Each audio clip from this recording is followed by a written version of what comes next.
조선 중기였어요. 충청도 영당마을의 산기슭에는 세월의 풍파를 정통으로 맞은 듯한 낡은 기와집 한 채가 서 있었답니다. 이곳은 한때 도성에서도 알아주던 안동 김씨 가문의 별장이었으나 가주였던 김대감이 영모의 누명을 쓰고 세상을 떠난 뒤 남은 가족들이 숨어 지내는 유배지나 다름없는 곳이 되었습니다. 그 집에는 김대감의 외동딸 설화가 살고 있었어요. 설화는 19이라는 꽃다운 나이에도 비단옷 대신 거친 삼배옷을 입고 매일같이 산을 탔지요. 그녀의 손은 약초를 캐느라 흙대가 가실 날이 없었고 손가락 마디마디에는 고된 바느질로 생긴 굳은 살이 박혀 있었답니다. 설아야, 오늘도 빈손으로 돌아왔느냐? 이 어미 때문에 네가 고생이 많구나. 어머니, 오늘도 귀한 도라지를 제법 캤으니 장터에 내다 팔면 며칠은 든든할 거예요. 걱정 마시고 어서 누우세요. 사실 설화의 앞날은 캄캄했습니다. 마을 사람들은 몰락한 양반이라며 대놓고 비웃었고 건너편 주막의 김씨는 설화에게 모욕을 주기 일쑤였지요. 그러던 어느 봄날 저녁, 하늘에 구멍이라도 난 듯 폭우가 쏟아지던 밤이었습니다. 걔 누구 없어? 지나가는 과객인데 비를 피할 곳을 좀 청합시다.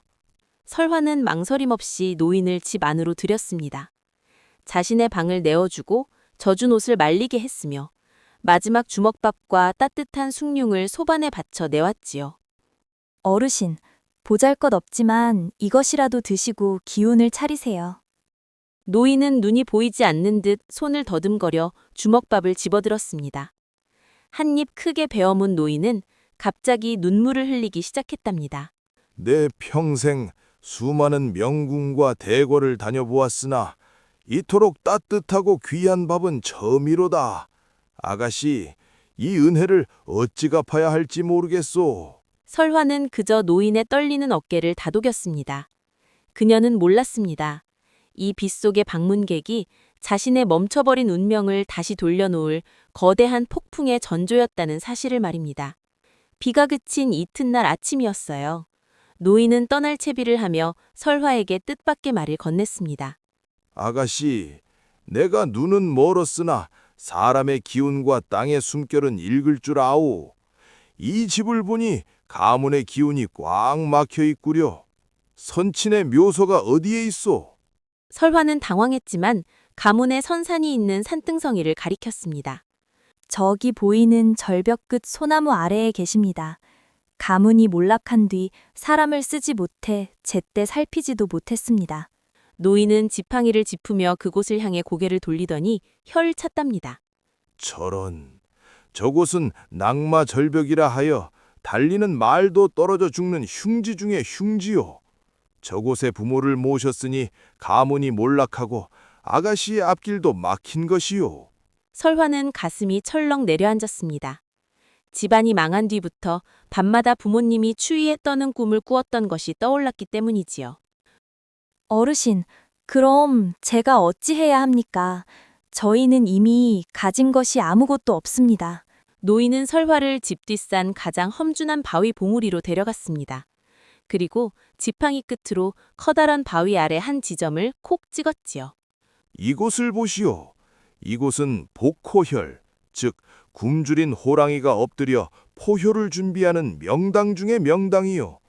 세상 직관들이 험하다며 피해가는 자리지만 아가씨처럼 맑은 덕을 가진 이가 이곳에 부모를 모시면 호랑이가 가문을 지키는 수호신이 될 것이요.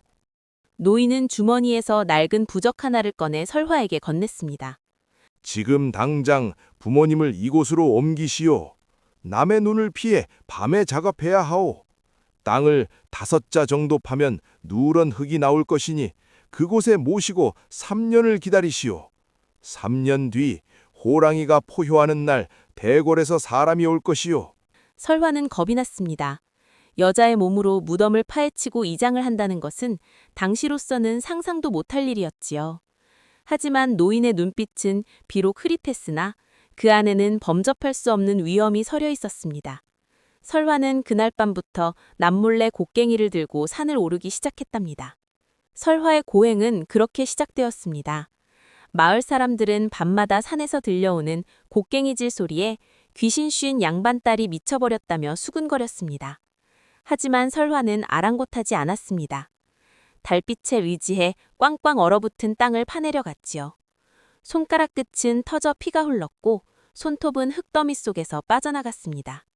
하지만 신기하게도 노인이 말한 지점에 도달하자 차갑던 땅 속에서 따뜻한 온기가 올라왔고 정말로 황금빛이 도는 고운 흙이 나타났답니다. 설화는 부모님의 유고를 정성껏 수습해 그곳에 모셨습니다. 이장을 마친 다음 날, 노인은 흔적도 없이 사라졌습니다. 오직 설화의 머릿속에는 3년을 기다리라는 말뿐이었지요. 그 후로 설화의 삶은 이전보다 더 고달파졌습니다. 아버님, 어머님, 조금만 참으세요. 제가 반드시 가문을 다시 일으키겠습니다. 하지만 신기한 일은 그때부터 조금씩 일어났습니다. 설화가 묘소 주변에서 캐는 약초들은 유독 빛깔이 고왔고 죽어가는 사람도 살린다는 소문이 돌기 시작했거든요. 2년이 지나고 3년째가 되던 해 영당 마을에는 기이한 징조가 나타났습니다. 한여름에도 설화의 뒷산 봉우리에는 안개가 자욱했고 밤마다 호랑이의 포효 소리가 들린다는 목격담이 쏟아졌습니다. 드디어 노인이 말했던 3년의 마지막 날이 다가왔습니다. 설화는 정성껏 준비한 음식을 들고 산으로 향했습니다. 하늘은 금방이라도 무언가 터질 듯 붉게 물들어 있었답니다.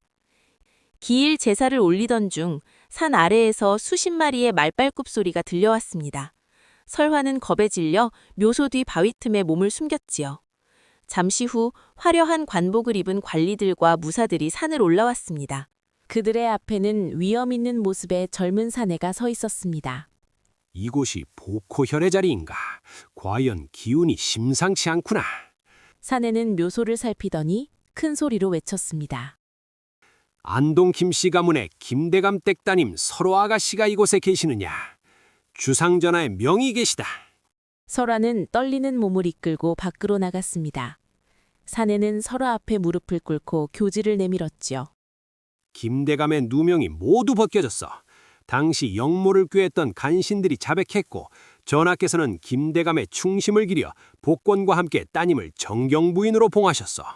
또한 가문의 재산을 모두 돌려주고 도성으로 모셔오라 하셨어. 설화는 믿기지 않아 눈물만 흘렸습니다. 그런데 관리들 사이에서 익숙한 목소리가 들려왔지요.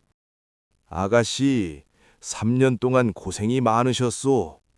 고개를 들어보니 누더기 대신 보라색 관복을 입고 비단띠를 두른 노인이 서 있었습니다. 바로 3년 전 그 눈먼 거지 노인이었답니다. 어르신, 아니, 대감어른, 눈이 보이셨던 것입니까? 노인은 빙그레 웃으며 대답했습니다. 허허, 나는 이 나라의 지세를 살피는 수석직관이라오. 아가씨가 보여준 그 따뜻한 주먹밥 한 덩이가 내 마음을 움직였고 내 비술 중 가장 귀한 복호효를 선물한 것이오. 직관 노인은 사실 유배중 탈출하여 왕에게 직접 간신들의 비리를 고발한 1등 공신이었습니다. 그는 왕에게 설화의 효심과 덕망을 전했고 왕은 감복하여 가문의 명예를 즉시 회복시켜준 것이었지요. 설화는 도성으로 돌아가 예전의 가세를 되찾았습니다. 하지만 그녀는 화려한 생활에 안주하지 않았습니다. 그녀는 아버지가 물려준 재산의 절반을 떼어 영당 마을에 커다란 약방과 서당을 세웠지요. 세월이 흘러 직관 노인이 마지막 숨을 거두기 전 설화를 다시 찾았습니다. 부인, 내 마지막으로 묻겠소. 만약 그날 밤 내가 그저 평범한 거지였다면, 그래서 암울한 명당 자리도 알려줄 수 없었다면 어찌했겠소? 제 마지막 밥을 드렸을 것입니다. 어르신이 누구든 배고픈 이에게 밥을 주는 것은 사람의 도리이니까요. 노인은 만족스러운 듯 눈을 감았습니다. 역시 그렇구려. 세상 사람들은 내가 잡아준 땅이 기적을 일으켰다 믿지만 사실 그 기적은 부인의 따뜻한 마음이 불러온 것이요. 아무리 좋은 명당이라도 덕이 없는 자가 앉으면 흉지가 되고 아무리 척박한 땅이라도 부인 같은 이가 앉으면 명당이 되는 법이지요. 이후 설화의 가문은 대대로 정승판서를 배출하며 조선에서 가장 존경받는 명문가가 되었습니다. 사람들은 지금도 그 뒷산을 설화산이라 부르며 그곳에 얽힌 전설을 이야기한답니다. 진정한 명당은 발밑에 있는 흙이 아니라 가슴속에 품은 따뜻한 덕에서 시작된다는 것을, 고통받는 나그네를 외면하지 않았던 한 소녀의 친절이 멈췄던 가문의 운명을 깨우고 호랑이처럼 포효하게 만들었다는 이 이야기는 오늘날까지도 우리에게 깊은 울림을 준답니다.